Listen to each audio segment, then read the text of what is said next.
Innal hamdalillah nahmaduhu wa nasta'inuhu wa nastaghfiruhu wa natubu ilayh wa na'udzu billahi min shururi anfusina wa min sayyiati a'malina. May yahdihillahu fala mudilla lahu wa may yudlil fala hadiyalah. Wa asyhadu an la ilaha illallah wahdahu la syarika lah wa asyhadu anna Muhammadan abduhu wa rasuluhu la nabiyya ba'dah.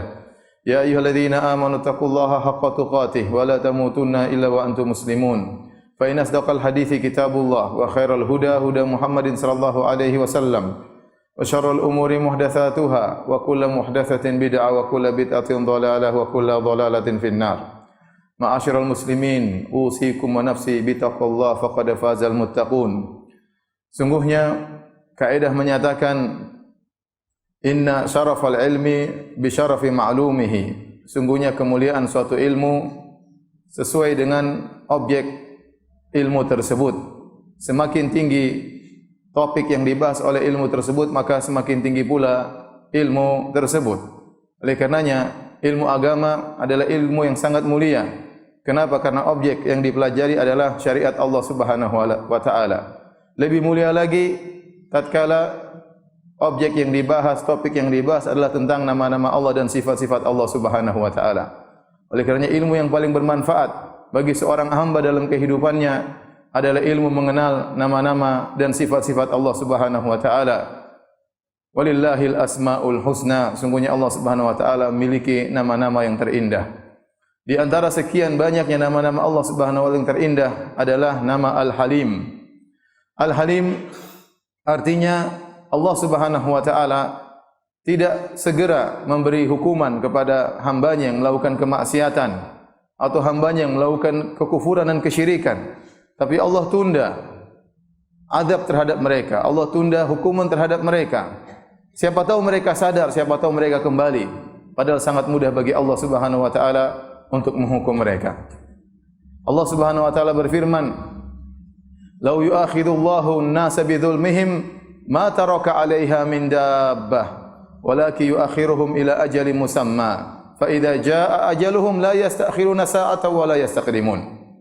Jika seandainya Allah menghukum manusia akibat perbuatan mereka, ma taraka 'alaiha min dabbah, maka tidak satu pun yang tersisa di atas muka bumi ini. Kalau setiap ada yang bermaksiat lantas Allah hukum, setiap ada yang melanggar lantas Allah azab, maka tidak ada yang tersisa di atas muka bumi ini. Tetapi Allah tunda sampai waktu yang telah ditentukan. Jika saatnya Allah memberi azab kepada mereka, maka tidak bisa ditunda dan tidak bisa dimajukan. Allah Subhanahu wa taala juga berfirman, "Wa rabbukal ghafuru dzur rahmah, law yu'akhidhuhum bima kasabu la ajjala lahumul adzab, bal lahum maw'idun la yajidu min dunihi mau'ila."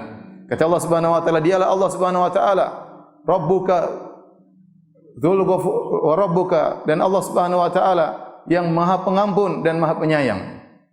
Kalau Allah berkehendak untuk mengadab manusia, maka Allah akan segera mengadab mereka. Akan tapi Allah mengakhirkan mereka. Ini menunjukkan sifat Al-Halim atau sifat Al-Hilm dari Allah Subhanahu wa taala. Sementara hamba-hambanya bermaksiat, sementara hamba-hambanya kufur, syirik kepada Allah Subhanahu wa taala, Allah tetap memberikan mereka kasih sayang, Allah tetap menurunkan rizki kepada mereka, Allah tetap memberikan kesehatan kepada mereka. Siapa tahu mereka sadar. Lihatlah Fir'aun yang begitu membangkang kepada Allah, bahkan mengaku sebagai Tuhan. Allah Subhanahu wa taala kirim kepadanya Musa dan Harun, "Idhaba ila Fir'auna innahu tagha." Pergilah kalian berdua wahai Musa dan Harun kepada Fir'aun, sungguhnya dia telah melampaui batas. Faqula lahu qawlan layyina. Ucapkanlah kepada Fir'aun dengan kata-kata yang lembut, la'allahu yatadzakkaru aw yakhsha. Siapa tahu dia sadar, siapa tahu dia ingat, siapa tahu dia takut kepada Allah Subhanahu wa taala. Betapa kejam Fir'aun, namun Allah balas dengan penuh kebaikan. Namun jika saatnya Allah tahu bahwasanya hamba-hambanya tidak lagi bermanfaat baginya penundaan, maka Allah kirimkan hukuman atau azab yang pantas bagi mereka. Inilah sifat Al-Halim. Lihatlah banyak hamba-hambanya yang mengatakan Allah sebagai zat yang memiliki anak. Kata Nabi sallallahu alaihi wasallam, "La ahadun asbaru ala adan yasma'uhu minallah." Tidak seorang pun yang lebih sabar mendengar gangguan seperti Allah Subhanahu wa taala. Allah yang paling sabar. Innahu yusyraku bihi, sungguhnya mereka berbuat syirik kepada Allah Subhanahu wa taala. wa yuj'al lahu walad, dan mereka mengatakan Allah punya anak.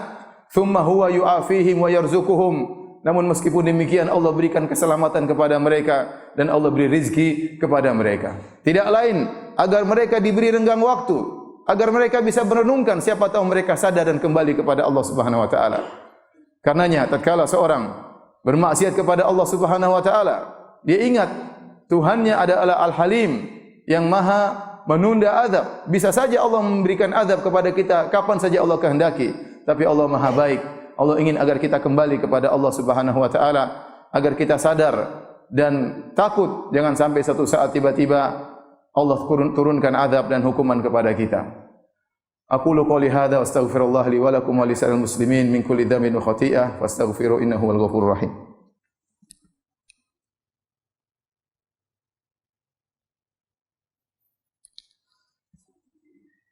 Alhamdulillahi ala ihsani wa syukru lahu ala taufiqihi wa amtinani wa asyhadu an la ilaha illallah wahdahu la syarika lahu ta'ziman li sya'ni wa asyhadu anna Muhammadan abduhu wa rasuluhu da'ila ridwani. Allahumma salli alaihi wa ala alihi wa ashabihi wa ikhwani.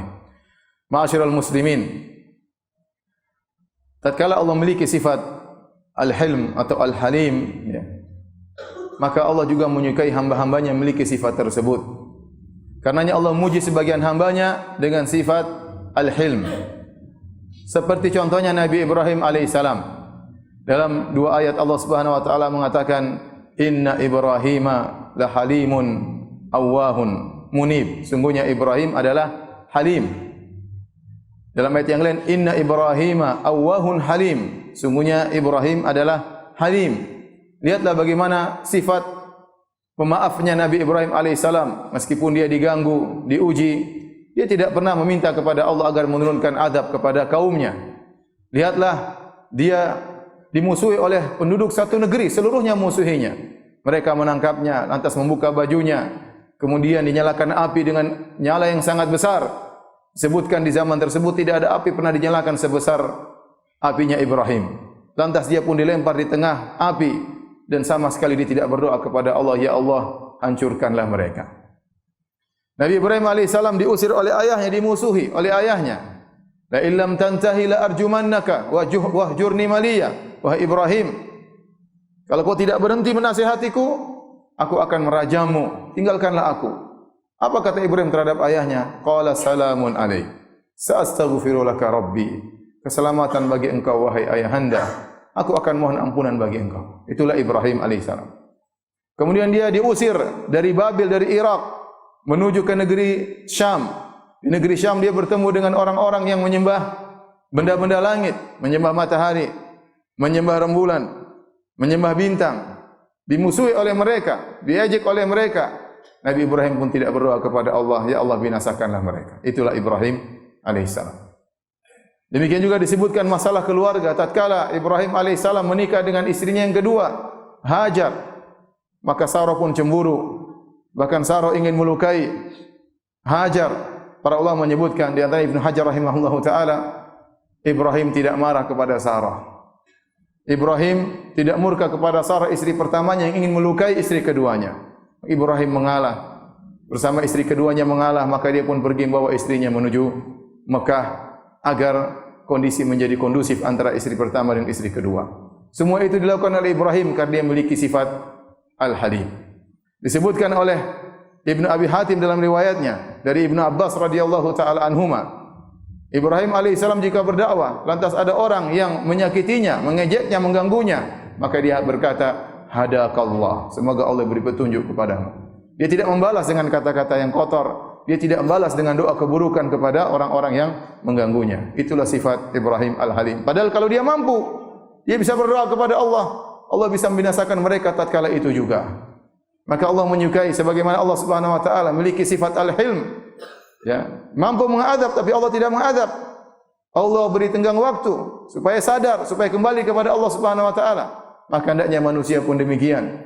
Jangan cepat emosi, jangan cepat naik pitam. Sungguhnya sifat marah, sifat mudah terprovokasi, sifat ya mudah tersinggung, itu sifat yang buruk. Sifat yang baiklah sifat Al-Halim. Demikian juga jika seorang ya tahu bahwasanya Allah Subhanahu wa taala memiliki sifat Al-Halim, maka dia berhias dengan sifat tersebut karena Allah Subhanahu wa taala. Semoga Allah Subhanahu wa taala juga berbuat hilm kepada dia. Sebagaimana kaidah mengatakan al jaza' min jinsil amal, balasan sesuai dengan perbuatan. Kalau kita baik sama orang mengganggu kita, menyakiti kita, kita sabar, ya. Kita tidak cepat membalas. Kita biarkan, siapa tahu satu saat dia ngerti, sekarang dia tidak ngerti. Ya, maka Allah akan demikian juga kepada kita. Kita banyak terjerumus dalam maksiat, Allah kasih kita renggang waktu, Allah tidak mencabut nyawa kita tatkala kita sedang bermaksiat.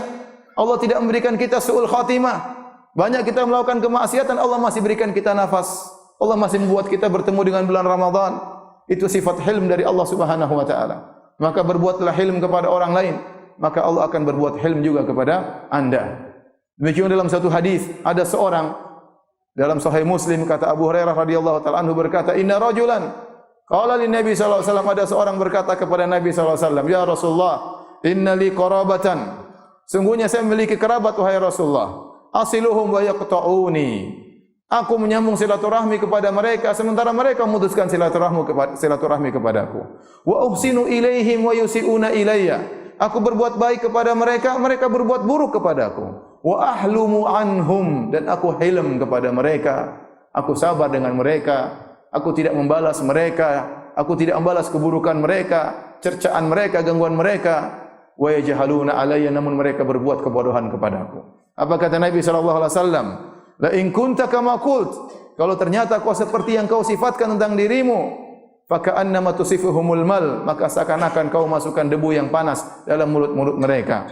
Wala yazalu ma'aka minallahi dhahirun ma dumta ala dzalik, maka Allah akan berikan kau kekuatan.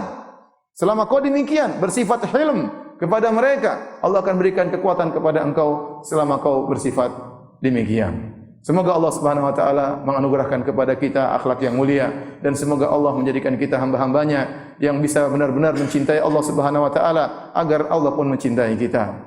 Innallaha malaikatahu yusalluna 'alan nabi ya ayyuhalladzina amanu sallu 'alaihi wa sallimu taslima. Allahumma salli 'ala Muhammad wa 'ala ali Muhammad kama sallaita 'ala Ibrahim wa 'ala ali Ibrahim innaka Hamidum Majid. Wa barik 'ala Muhammad wa 'ala ali Muhammad kama barakta 'ala Ibrahim wa 'ala ali Ibrahim innaka Hamidum Majid.